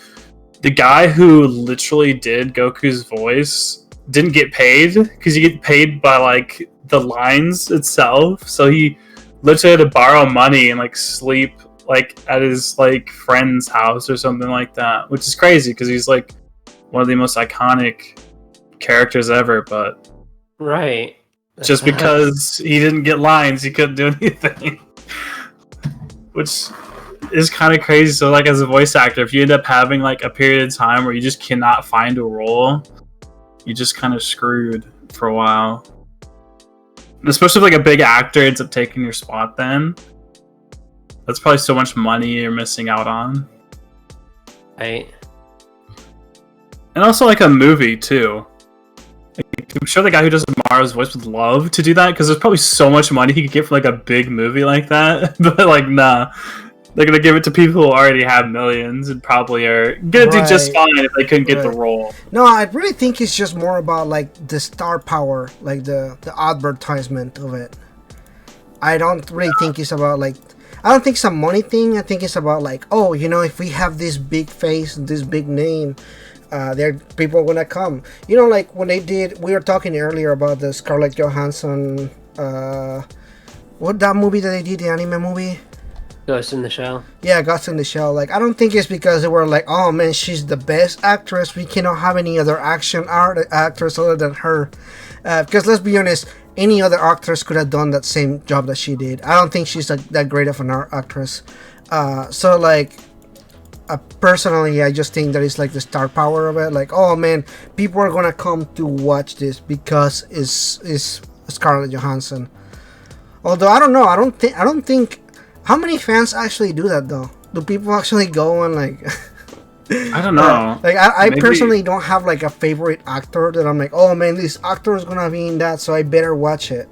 Well, we also I don't think a lot of people think that way about stuff though, because we kind of think a little more deeply about that, like with the actors and stuff. I think some people just don't even acknowledge that kind of stuff. Like, oh, I've seen that person before, I'll go watch that movie. I feel like other people will do that kind of thing. Yeah, I really wonder about that, because I'm like, do people actually like care about that, or do companies just think that people care about that? Because That's true. I feel like they probably do for real though, like, because those companies have done so many tests on what works and what brings in more money and more viewers. Yeah, but I guess that's the thing. Like the test good compared to because I don't think the movie. I think the movie flopped. For example, that Scarlett Johansson movie. Yeah, I don't think it did well. I think it did pretty bad. So like, regardless of what studies they did, that right there shows that they were wrong. Not only that, but you look at the Resident Evil movies, for example. And then they proceeded to do a Monster Hunter movie with the same actress, with the same quality, and it also flopped. So you look at that and you're like, well, if people are not watching your movies with your exact formula, you gotta start thinking that maybe you're doing something wrong, right? Or are they already making enough money that they don't care? Yeah, I don't know. I guess it's situational too, because like I don't know how much that Ghost in the Shell was like put. I don't know if it was like just for the West mostly or what. I really don't know, but like it could have just been like nobody in the West knew what the hell Ghost in the Shell was. You know what I mean? Like, Yeah, maybe only and like that's a probably why small they community tried to watched it. do. That's probably why they tried to get somebody like Scarlett Johansson to be in the movie. To be like, yo, we have this famous actress, so people can watch it or whatever. I don't know. I will be interesting to see like a study on it or something. But I don't think they will even be willing to show like a study on it, right? Right. Like, Probably not. it will look bad or something. I don't know, but I will be interested to see like if somebody did like some heavy investigation on like why this kind of stuff happens all the time. But I don't know. With anime stuff, I'm just happy the way that it's going right now. Watching like all these non-Japanese anime shows, it makes me excited because I feel like we were talking about earlier with like anime and everything. I feel like there's a lot of like anime tropes nowadays, and like it really some anime, as soon as you watch like one episode, you're like, man, this show is really tropey. Like it's like following the exact formula. Sometimes I even wonder if there's an anime that I already seen before. Right. But it also kills certain anime. Like that's why like. Because I'm trying to go back and watch Naruto, and I see certain episodes. I'm like, dude, this isn't every anime. Like this trope right here, like they always say like the beach episode, right? Because like every anime has a beach episode. It's right. Like, this is so redundant, you know? Right. Or they have like the special like the Christmas episode. A lot of them do have like a Christmas episode. Even Halloween, although Japan doesn't celebrate Halloween or Christmas, like they have like special episodes for that stuff. I mean, this is just weird. Like, what? That's the point of that. Or they have a Golden Week episode, which is Golden Week in Japan is like this time period where they are free and they have nothing to do for a whole week. So that's when they go on vacation or when they hang out or something like that. You always see them like that. Or they have the episode of like the Valentine's Day or White Day. Yeah, where they give cards or letters to, or like they show their love to whatever person they love. There's also more than that. Like also just how characters are written. Like 100%. Like the Vegeta character, because like they see how well that did, Vegeta right? Like character. a really like big it's like enemy. The that enemy who turns into a companion for some reason. But he's still salty. Yeah, and you always see them, and they're like a tsundere character. You know, like, oh, it's not like I like you, but we're not really friends, but they're always hanging out. Yeah. Like Sasuke from Naruto is like that too. There's so many of those, like there's Yandere, Tsundere. I can't even keep track of them all. There's so many different things, but the fact that they have categories and names just goes to show how unoriginal it is. Yeah, you know right. So that's why I get happy when I see a lot of these non-Japanese anime, because I feel like at some point Japanese anime is gonna get really stale. It's already, to me, at some times it's kind of already starting to get like that. So like My Hero does that too. Like I know exactly like Bakugo the whole time. This is literally the Vegeta character. They're gonna have an episode where they're gonna have to fight with each other, and they totally do that. And it's like it's so predictable and everything. Yeah. Like, you know. I see some of them, and I'm like, I really think that the newer anime, you know, like all these other shows that aren't necessarily Japanese, they bring new stereotypes. They bring new things to do, like different kind of storylines or different ways to do storytelling and everything. So like I get excited. I think it's gonna do great once they figure it out, and once like more of them start taking over. Because right now there's like far few in between. Like some of them are pretty interesting. There's one called Seven. It's on Netflix, and it's about this assassin whose name is Seven. But like, it plays around with the animation a lot. I'll have to show you guys the animation. Is that the scissors one? Yeah. Mm-hmm. Yeah. I haven't watched that one yet, but I plan to. So what it is it plays around with different animation styles. So sometimes it looks like a Western anime, like a Western TV show. but sometimes it straight up looks like anime. Like there's anime fights. Like sometimes it looks like that, like the show that the picture I showed you guys. But like there are some times where like the fights are going on and everything, and it's 100% like super anime. In fact, the character even looks different. He looks, they changed like the way that the character looks. Like that's how he looks normally. The picture that I showed you guys. But then like sometimes he looks like this. Yeah, like that's like it's like Western then straight anime. Yeah. So like the whole idea is really this anime is basically playing with the tropes of like anime and everything like that. So he's a dumbass. He's like a real dumbass because he himself and he lost all his memory. He lost the memories and everything. But in reality, he was like a really big assassin, and like everybody was after him and everything. And he has like he's like super strong. Like he's like a psychic and everything. But they play with the idea of like this character being like really fucking dumb, but also like being super stupidly strong.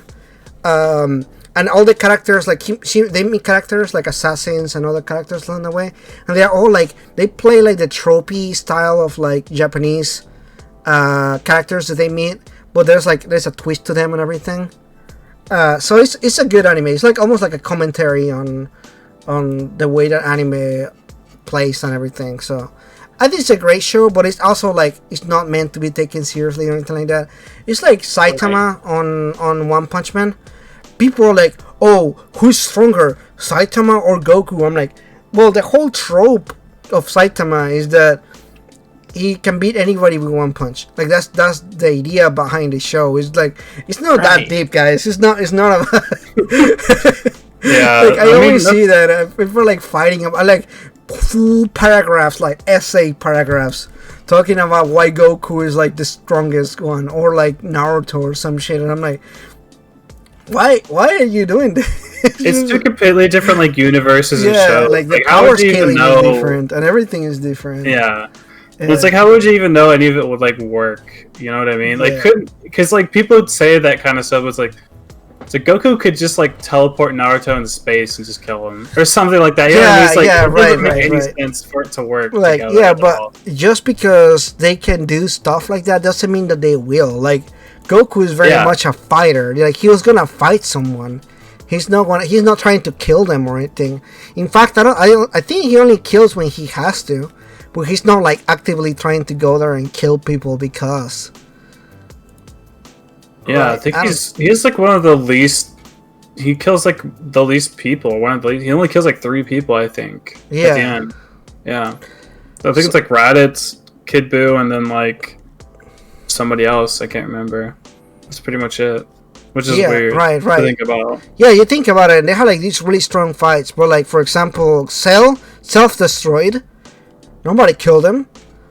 Trunks killed Frieza. Yeah, but then he revived. Does that count? Killed him.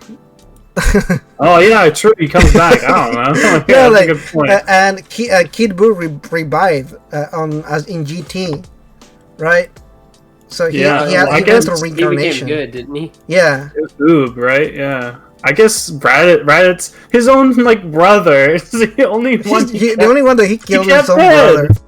Like, why would you not change him and make him good? When he revived, that was for bringing people back. He didn't bring his brother back. His own brother. He's like, we'll keep him dead.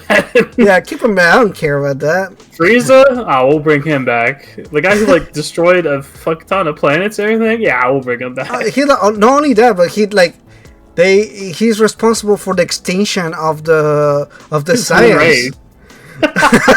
But he won't bring his brother back. Yeah. Oh, that's crazy. They totally just brought Frieza back because of he just looks cool and everything. He's hype. Yeah, he's hype. Like a lot of people, I think, especially in Japan. Even people that don't watch anime, they recognize Frieza. Yeah. So like, I think that it makes sense iconic to like bring him or whatever. Yeah, he's really iconic. Exactly. So like, I understand why people will be like, oh, we should bring Frieza or whatever. You know, like people will watch that. You know, people will watch it.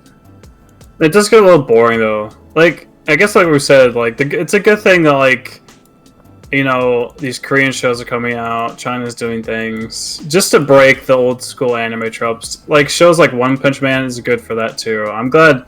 I like to see something that's new or original, even for like not even like fighting stuff, just like even slice of life shows. It's good to see something that's different that breaks the mold, because like even those can get kind of repetitive. Oh, the slice of life. Yeah, I think so too. I think sometimes that's what happens with a lot of them. Like they're trying to do something different with them, but a lot of the times they're not trying to do anything different. They just want to get the same show that they've been doing for like 20 years, but like with different artwork or something. That's what I feel sometimes. They straight up look the same. Or like, I don't know. Maybe someday they'll get it like to a point where I'm like, yeah, that's awesome. You did it right. It's gonna be interesting to see what new tropes come out of the different styles of different anime. Like yeah, I already see some Chinese anime tropes gonna be. So I know a newer one right now is like the titles of shows being super long. That's like a newer thing that's like been a trope recently. Well, that's from the novel. That's from novels though. Yeah, no, but still, like a lot of anime have crazy long titles. It's because it's the synopsis, right? No. It's from the novels. So yeah, but it's a synopsis of the novel is what they're using as titles. Yeah, exactly. So but that's based on like. So I guess what it is they when you're a reader, you're trying to read something, you just want to know what you're reading, right? So I guess like the novel, you read the title, you know exactly what you're getting into, I guess. Like, I wouldn't necessarily blame them for that, though. Like, I know some of them are stupid as fuck, but you also like, I mean, it's just a title. Like, I don't mind it. I've just noticed just funny. That recently. I think it's really funny. Yeah. I think I sent him a video about this guy who did yeah, you did. Yeah, I think you know him. Rising. He has an AI. Gigak made an AI that he programmed an AI to make titles for anime like that with the weird name or whatever. Yeah, like the whole synopsis. Yeah, exactly. And some of them turn out really funny. I used to be an assassin, but then I transferred to a different world, and now I'm an aristocrat. I think that's an actual title.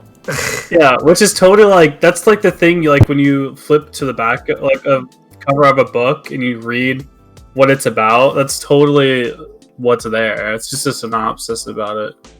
Just so weird. Right? Yeah, it is pretty weird, but I think it's kind of cool. I think they're going in the right direction. Like you were saying, like I think there are gonna be some tropes as well that they come with, like anything, because anything is bound to have some kind of tropes, I guess. It just really depends. Yeah, I'll have to see, because there could be like Korea has certain ones that are different than Japan's tropes and whatnot. Right? I read Chinese novels, and a lot of them get adapted into manhwa, and then eventually they get adapted into some kind of anime too. There's one that I watched. I think I was telling you guys last time. But they get adapted 3 times. Well, a lot of them do. Like anime. For example, anime, most of them are novels. For Sword Art Online, for example, Sword Art Online was a novel first, and then it turned into a manga, and then it turned into a game. I'm sorry, and then it turned into an anime, and then it turned into a game. Is that why it sucks? No, I mean it just does. I'm kidding. But anyway, yeah. People are gonna kill me for that. The first season should have been like 3 seasons, but they just rushed through it and then got to all the bad stuff afterwards. Yeah. That's funny because the first season was that's basically 2 seasons in one, but then the third season, Conking Online, was so fucking bad they had to redo the season. They literally reanimated the entire third season. So I will say this, so like anime always does that, where they will have a banger show and they're like, you know what? Let's just fuck it up. They always do that somehow. Like so many shows do that. Yeah, but they do. I don't know. Yeah, so there's at least that's a trope in the West that I don't think happens a lot. Like for instance, like The Walking Dead. It's like banger first season, second season's a banger, third season's a banger. Then it gets kind of old and redundant later on. Like Breaking Bad's also like that. It's like just it's banger seasons after another. I feel like get better a couple seasons in, but sometimes they get worse later on. But like anime, it's like banger first season, second season, woo, let's fuck this up. About to fuck this one up real quick. Then usually they come back around like third or fourth season, and people. That's why I feel like a lot of times that's only like, people stuck around too. Some after the second season, it bombs so hard they don't even make a third season. Right. Yeah, well, I feel like that's why so many people are like just keep watching. It gets better because I feel like they end up fucking it up. I like fucking hate when people tell me just keep watching. It gets better. That's one of the things that I hate the most when people tell me stuff. Me too. I'm like, look, I've seen enough anime to know it doesn't. Like, I'm sorry. Like, and even if it does, I shouldn't have to do that. Yeah, I shouldn't be watching half a season for it to get good. Like, that's a long time. That's half of the show right there. Is the show still considered good if like the whole first half of it is shit? You know what I mean? It's like I think as a whole you have to include that in. I think you have to think about it like that, right? Like for that show that I was, I think I told you guys both about it. I talked about it before, but I hate when people do that. Like, oh, dude, it gets better by like episode 12. I'm like, it's a 24 anime episode, and you're telling me that it gets good after half the episode. I don't think the show is good then. It's bad. If half of it's bad, it's bad. It's like you watch 3 seasons of Attack on Titan and then it gets good. Because that's like half of it. No. I'm saying like if it was like that, you wouldn't watch it. You wouldn't watch Attack on Titan. No. If you were to watch 12 episodes, yeah, exactly. I hate season 2 on that show, but I don't think season 2 is bad. I think it's because season 2 took so long. Yeah, I think it's just the pacing. Well, it's all right. Season 1 came out, and then it took forever for season 2, and season 2 wasn't as good as season 1, but I don't think it was bad. I think it was like season 2 was like more political, like he was building more on the world and everything. It was a lot of the stuff with Soria and not as much with Eren. But I care about that stuff. I think that's my issue with certain shows, that people for some reason don't understand that there can be multiple main protagonists. There can be like a show can have a lot of characters and they all can have like storylines and everything. Like I was reading this book the other day, last week, and I finished it yesterday night. And what it showed us is the first part of the story focuses on one guy, but then as the story progresses, the other characters start to get a lot of development, and then he switches point of view into another character, and he starts like the other characters are really interesting. They're really funny too, but like, and then people were mad because of the way that he ended, where all the characters kind of got together and beat the big bad guy. So it wasn't just like one guy being the super strong guy. It was like everybody, one of their friends was strong by the end of the show, and like they all together beat the bad guy, you know. So It wasn't just like, oh, this is the OP main protagonist and he's just gonna kick ass. Like everybody gets their own development storyline where they all get strong and at the end they show up and kick ass together. I very much appreciate that, and Attack on Titan does that too, where like sure, Eren is the badass, but like Mikasa is pretty fucking cool. Like there's like a lot of characters in that show that are cool as hell. Like it's not just the main protagonist that is like the cool guy or anything. Well, you also have to do that to help set up conflicts later that end up making later seasons better. Because I feel like season 3 is a lot better because season 2 of Attack on Titan happens. It sets so much stuff up that yeah, exactly. It helps for the ending and everything. Yeah, a lot of things just set up a lot of plot lines. Like you were talking about with his story and everything. That's just a big setup for the rest of the storyline. Like yeah, so like if you think about it from that perspective, like that season is very significant and important for like the rest of the show. So I don't know, some people feel like they have no chill, or they just definitely don't like, they're not used to like watching anime, or are very much new into anime, I think. Yeah, probably. Or they're used to like pacings of other shows. Yeah, or they watch movies or maybe like Western shows. Like I think like Western shows like very straightforward. Like cartoons, like I was saying before, or like movies.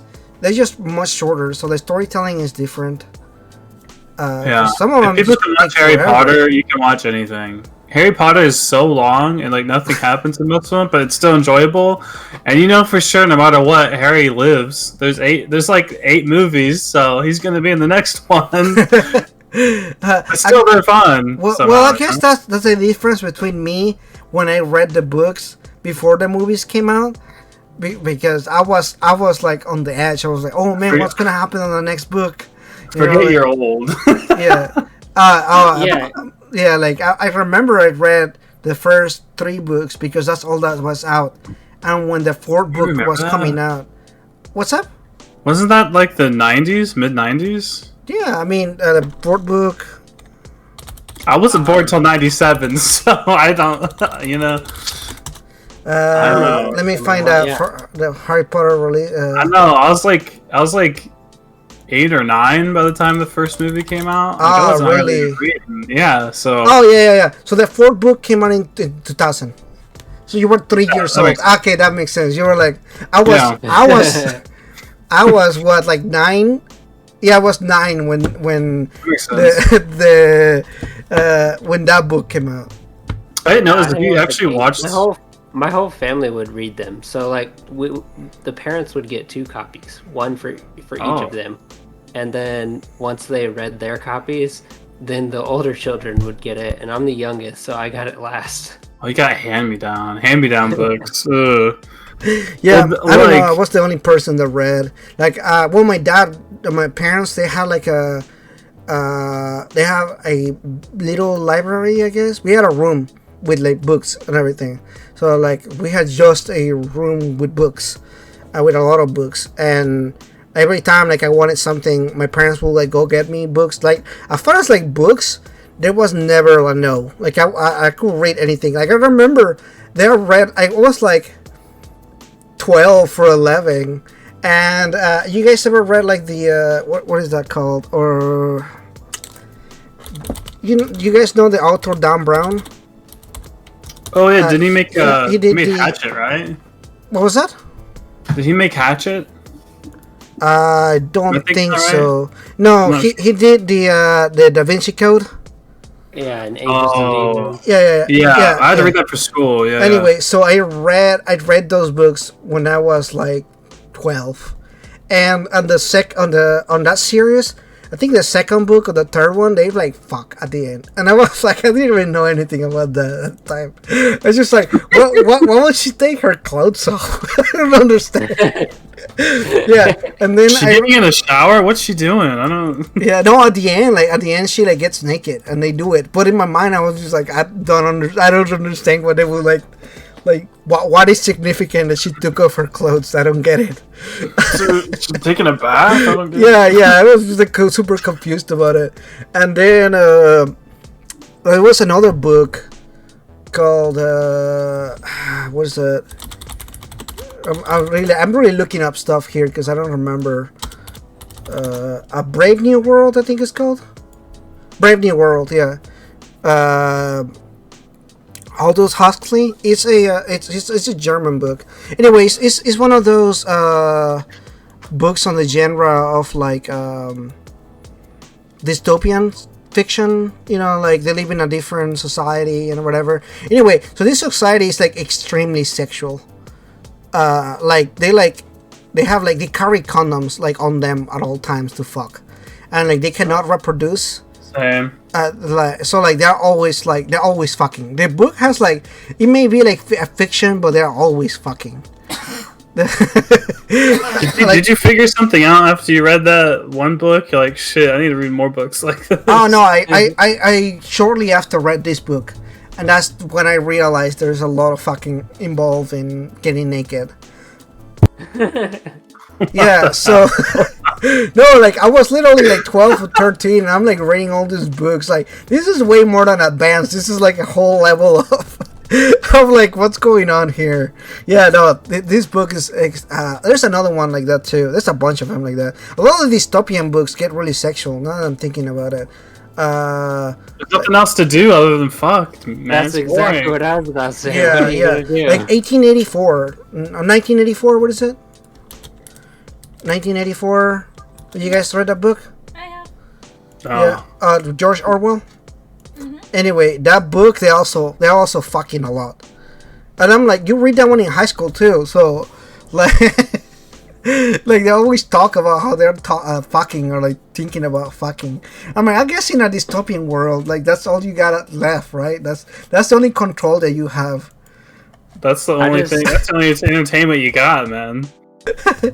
So like yeah, I remember reading a lot of those books, and I'm like, damn, there's a lot of that involved in there. But yeah, that's my I don't know how we came into this conversation. What was happening before that? I was about to say, like, I know how we got here, but why are we here? How do we even get here? We were talking about reading manga, or No, I have no clue.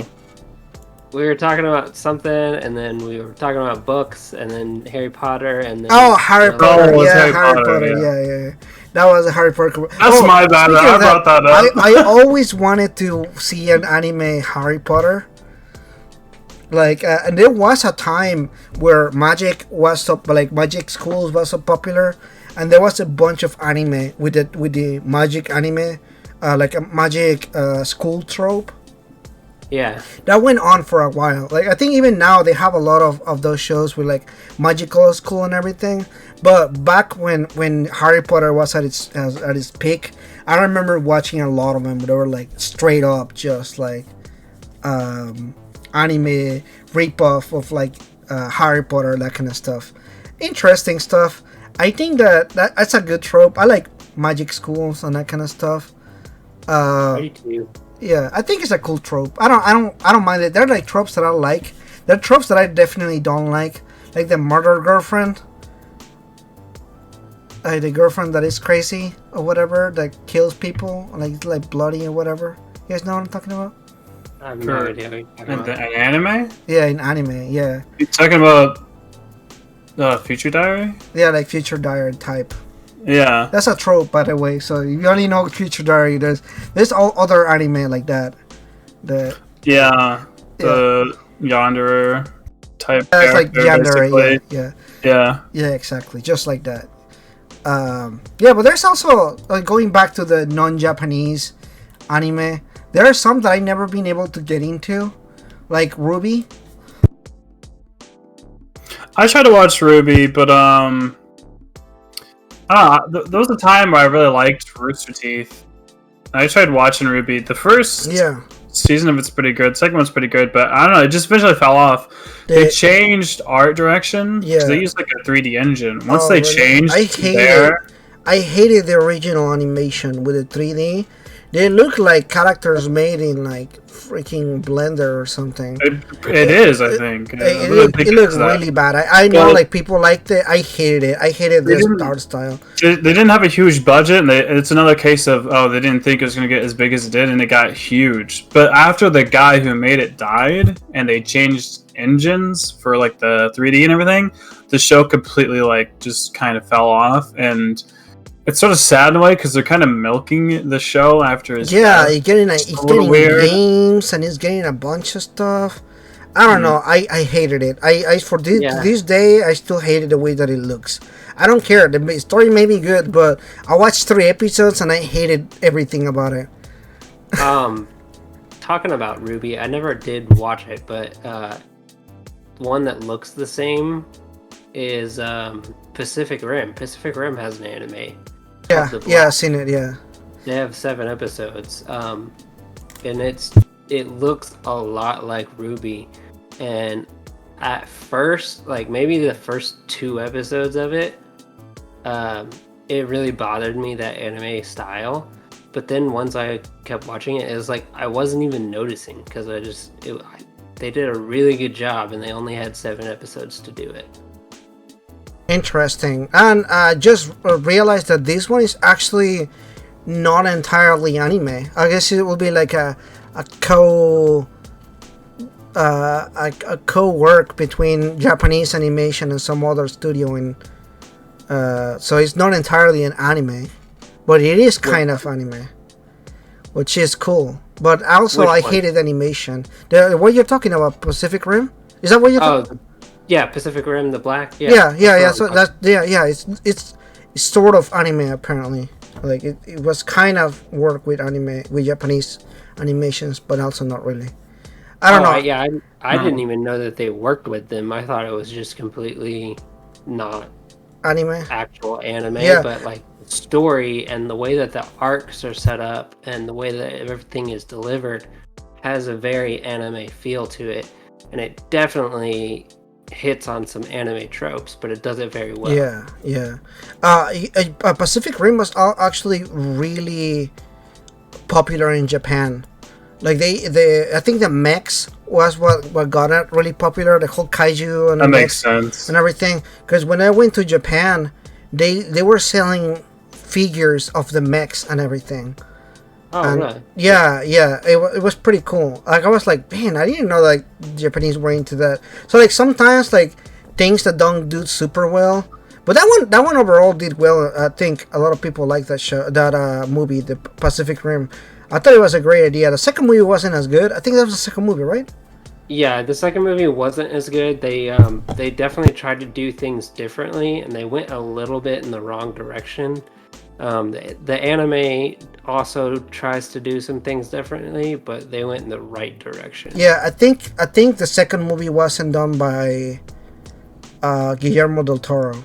Only the anime and the first movie. Mm-hmm. That's probably why, because he has a different writer.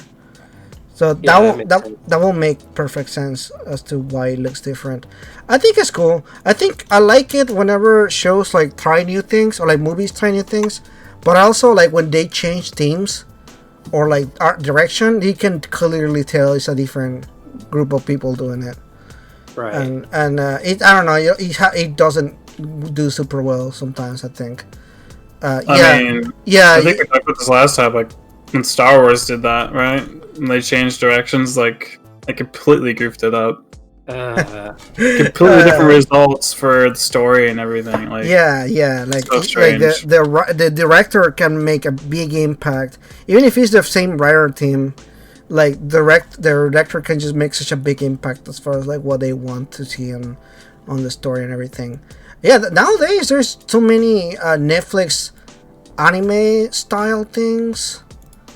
It's been kind of crazy actually to see so much animated stuff in Netflix. Like they're really looking into that. Did you guys ever see? I think this is only on Netflix. The Dragon Prince. Yeah, it's actually also made by the guys that made Avatar: The Last Airbender. Right. Yeah. Really? People. Yeah. Netflix only show I think I've seen is Knights of Sidonia, which I really like. Oh yeah, it was also 3D ugly looking thing. I don't know why at the time, but I really liked it. It was like the first 3D thing I seen. I was like, holy shit! Now that I look at it though, I don't know what it is with 3D. If it's a frame rate issue, but they look like they're at times almost lagging. Or like their facial features look like they're lagging a little bit. Oh, I think that's the problem. I think what it is movies run at 27 frames per second, and video games run between 30 and 60. So like the animation doesn't serve the purpose of what we're used to. So I think that's what the problem was. Anyways, so I don't. Did you guys the Witcher movie? They did a Witcher animated movie. I haven't watched it yet. It's on my list, though. It does look very good. It's also on the looking style of like an anime type of thing. It really very much looks like that, but it's actually a Korean animation studio. Really? Yeah, I think in fact it's the same studio that worked on The Legend of Korra. So pretty cool stuff. I actually like that style. They have a style between realistic but still anime looking, kind of like Berserk. Or like, does that make sense? Yeah, Berserk. I haven't watched it, but it looks a little strange to me. But I definitely see how it has a similar thing to it. The 3D one? No, there's two iterations of Berserk. Oh, Berserk, really? Yeah. So shitty Berserk movie and TV show, and then actual good Berserk, which very much looks like, So this is The 90s what. one's the one people So watch. this is what the anime looks like. The good one. That's the Berserk from the 90s? Or No. did they do a non 3D thing for Yeah, Berserk? they need one. Yeah. Oh, I didn't know that. Anyway, yeah. So Berserk's cool. I think the author recently passed away actually, but I think he had someone finish the end of the thing for him, like finish the show for him, which is always sad. I think when you see stuff like that, you're always like, oh man, that kind of sucks. Like I can't imagine like putting so much of your life into a project and then not being able to finish it, and like you get sick or something like that. That's kind of sad, I think. The guy who was doing Hunter x Hunter was in the hospital for a long time, and he thought he was going to die, but he was teaching his wife how to do his art style in case he died, apparently. Which she's the person who did Sailor Moon, so it's like she can animate. She doesn't draw. But he was on his deathbed. He's like, "Look, if I die, like you gotta finish this shit. Act my art style, finish this shit off or whatever." Yeah. If that ain't love, I don't know what is. But Right. Yeah. I can't wait to see that finished. But then he just started a new arc not long ago on the manga, and I'm like, dude, fucking wrap it up. You can't draw anymore. You're sick. Finish it up. I understand. Like that's part of the I art. think it recovered. Yeah, but I mean, how can you recover? If you recover but you're still working as hard as they do, you're not gonna recover to 100%. Yeah. It's only gonna get worse over time. Yeah, I don't know. I don't know what his health he will have to situation just is take now. a break and not have to do it anymore. But like, I think you're also stuck with like contracts and stuff like that where you can't just get out of it. Like that's what happened with Bleach. He signed for so many episodes and the manga just kind of wasn't going in the similar direction. So like, there's like so much filler because he signed a contract for a specific amount of time and episodes. So like, sometimes it's not really on you. It's just like you have to pull out something, especially when something is being like really popular right now or like really famous or something. I think it's also something that happened. I think with the Evangelion stuff. I think we were talking about last time on the podcast about it. Where like it's like contract stuff going on and copyright shit and who owns what and everything. It gets really messy. I don't know why it's so messy. I'm like, why can't the author just own their stuff? That's like a big thing in like industry in general too. Like the Beatles didn't own their music till a couple decades ago, or a couple years ago. They lost it. That was a different thing. They lost it because they lost their business. It used to be they published it through Apple Music, not Apple the company, but Apple the music thing. But then they drove the company to the ground, and Michael Jackson owned their music for a long Michael time. Jackson, yeah, he bought a lot of it, but then Paul McCartney Bought it back, in 2018 he bought all of it back. Yeah, he finally got money to go back. It's like the first time in decades, and then they finally own their music for once. It's like, how the fuck? Yeah.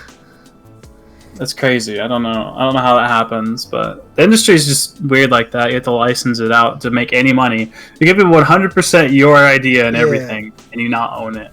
That kind of blows my mind. That's it is. Yeah. People's likenesses too. Like Call of Duty did that. Like where Sylvester Stallone is in Call of Duty, like a 3D model of him is in the game, but he doesn't get any money because he's Rambo. It's not him. It's not him, but it's the Rambo character Rambo. Yeah. I wonder what happened. I was also wondering what happened with that when it came to stuff like the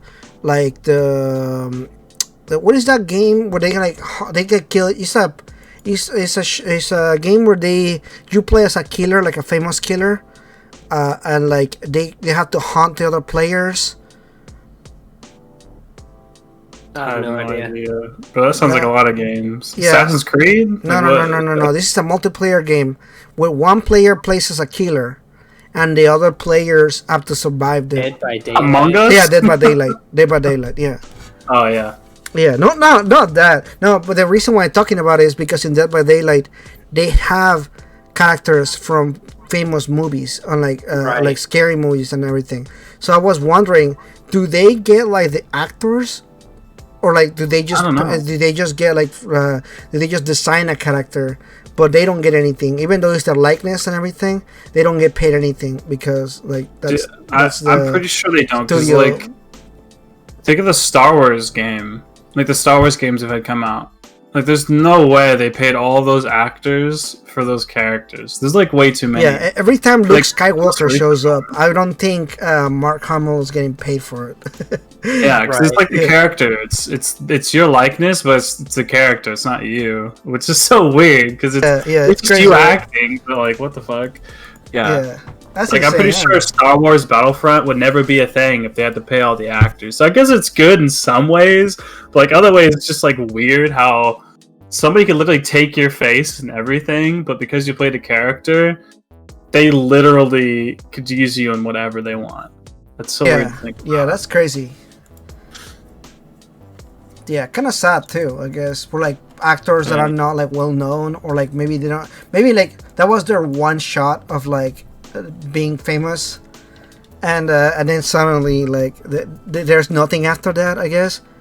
Kind of crazy, I guess. I don't know. I feel bad. But anyway, that's pretty much all I had for the subject of the podcast. Did you have anything else you guys want to chat here?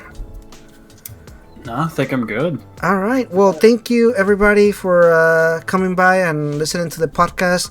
Like and subscribe if you're in YouTube, or follow if you're in Spotify. We're still trying to get into the other podcasts, but it takes months to get into them. So probably in the next few months you'll see us in Google Podcast or in Apple Podcast. So yeah, just follow us over here on YouTube or Spotify for now. Thank you everybody for watching, and I'll see you guys in the next one. See ya. Hey guys, thank you so much for watching today's video. I hope you have enjoyed it. Don't forget to like and subscribe if you haven't already, or check out one of the other videos here. This is the suggestion. Thank you so much for watching again, and we'll see you guys in the next one. Bye bye.